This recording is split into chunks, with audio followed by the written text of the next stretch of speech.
ഇറാന്റെ Islamic revolutionary guard corps രാജ്യത്തുടനീളം ഭൂഗർഭ മിസൈലും ഡ്രോൺ കോംപ്ലക്സുകളും അനാച്ഛാദനം ചെയ്യുന്ന വീഡിയോ പുറത്തുവരികയുണ്ടായി.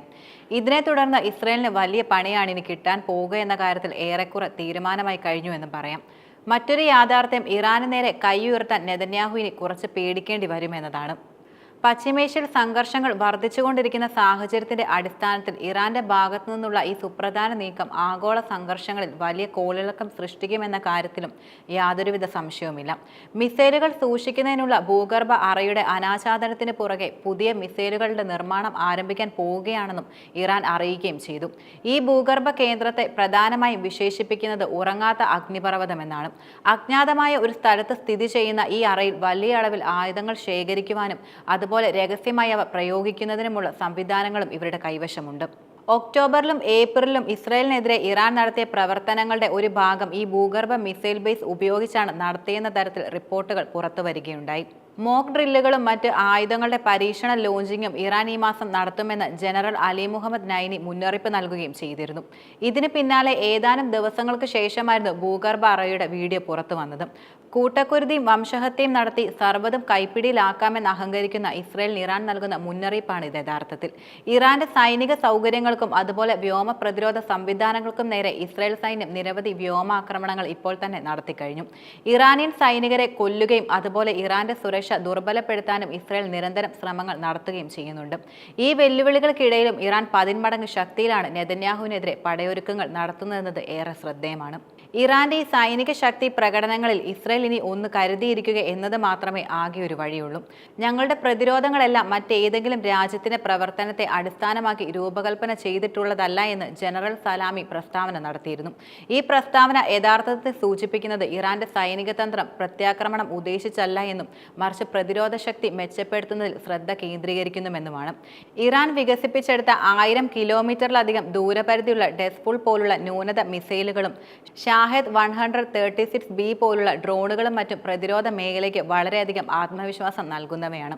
നിയുക്ത അമേരിക്കൻ പ്രസിഡന്റ് ഡൊണാൾഡ് ട്രംപിന്റെ സത്യപ്രതിജ്ഞാ ചടങ്ങിന് ദിവസങ്ങൾ മാത്രം അവശേഷിക്കെയാണ് വീഡിയോ പ്രധാനമായും റിലീസ് ചെയ്തത്. അരാജകത്വത്തിനിടയിലും ജനുവരി 20-ന് ട്രംപ് അധികാരമേൽക്കുന്നതിന് മുമ്പ് ഇസ്രയേൽ ഹമാസ് വെടിനിർത്തൽ കരാർ ചർച്ച ചെയ്യുമെന്ന പ്രതീക്ഷയിലാണ് അമേരിക്ക നിലനിൽക്കുന്നത്. ഇറാന്റെ സൈനിക ആയുധശേഖരം കൂടുതൽ പുരോഗതി കൈവരിക്കുകയും ചെയ്തിട്ടുണ്ട്.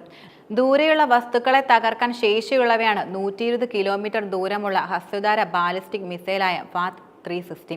2019 പുറത്തിറക്കിയ ഇടത്തരം ബാലിസ്റ്റിക് മിസൈലായ ഡെസ്ഫുൾ 1000 കിലോമീറ്ററിലധികം എന്നിവ.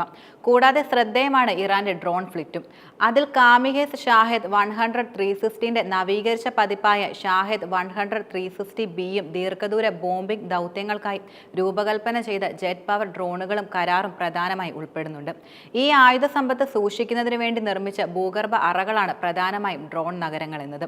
500 മീറ്റർ ആഴത്തിൽ സ്ഥിതി ചെയ്യുന്ന ഭൂഗർഭ അറയിൽ വ്യോമാക്രമണങ്ങളിൽ നിന്നും ആയുധങ്ങളെ സംരക്ഷിക്കുന്ന തരത്തിൽ സിങ്ക് മൊബൈൽ ലോഞ്ചറുകളും വെടിമരുന്ന് ശേഖരങ്ങളും മറ്റും സെൻസിറ്റീവ് ഉപകരണങ്ങൾ എന്നിവ സ്ഥാപിക്കുകയും ചെയ്തിട്ടുണ്ട്. ആക്രമണങ്ങൾ ഉണ്ടായാൽ ദ്രുതഗതിയിൽ ആയുധവിന്യാസം നടത്തുന്നതിനായുള്ള സംവിധാനവും ഇവയിൽ ഉൾപ്പെടുന്നുണ്ട്. സൈനിക യൂണിറ്റുകൾക്കിടയിൽ ആശയവിനിമയം ഏകോപനം സുഗമമാക്കുകയും അതുപോലെ ഭൂഗർഭ കമാൻഡർ സെന്ററുകളായി പ്രവർത്തിക്കാൻ ഇവയ്ക്ക് കഴിയും. ഇസ്രയേൽ പ്രധാനമായും തുടർന്നു വരുന്നത് എതിരാളികളുടെ സൈനിക ആയുധ കേന്ദ്രങ്ങൾ തകർത്ത് അവരെ ദുർബലരാക്കാനുള്ള യുദ്ധതന്ത്രമാണ്. ഗാസയിലും ലെബനിലുമൊക്കെ ഇസ്രയേൽ നടത്തിയ അക്രമങ്ങളെല്ലാം അതിക്രൂരമായിരുന്നു.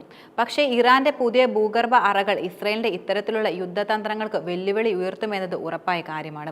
അവരുടെ ആയുധപ്പുരയുടെ ലൊക്കേഷൻ കണ്ടുപിടിക്കൽ അത്ര എളുപ്പമാകില്ല എന്നതും നിലനിൽക്കുന്ന ഒരു യാഥാർത്ഥ്യമാണ്.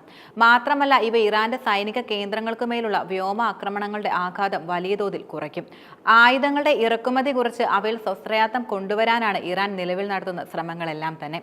ഇതിലൂടെ ബാഹ്യ ഇടപെടലുകളിൽ നിന്ന് രാജ്യത്തെ പ്രതിരോധ സംവിധാനത്തെ സുരക്ഷിതമാക്കാൻ അവർക്ക് കഴിയുകയും ചെയ്യുന്നതാണ്. ഭൂഗർഭ സൗകര്യങ്ങൾ വ്യോമ ആക്രമണങ്ങളിൽ നിന്ന് സംരക്ഷണം നൽകും. അതിനാൽ ഇറാന്റെ മിസൈലുകൾ, ഡ്രോൺ സെറ്റുകൾ എന്നിവ ടാർഗറ്റ് ചെയ്യാൻ ഇസ്രയേലിന് അത്ര പെട്ടെന്ന് കഴിയില്ല.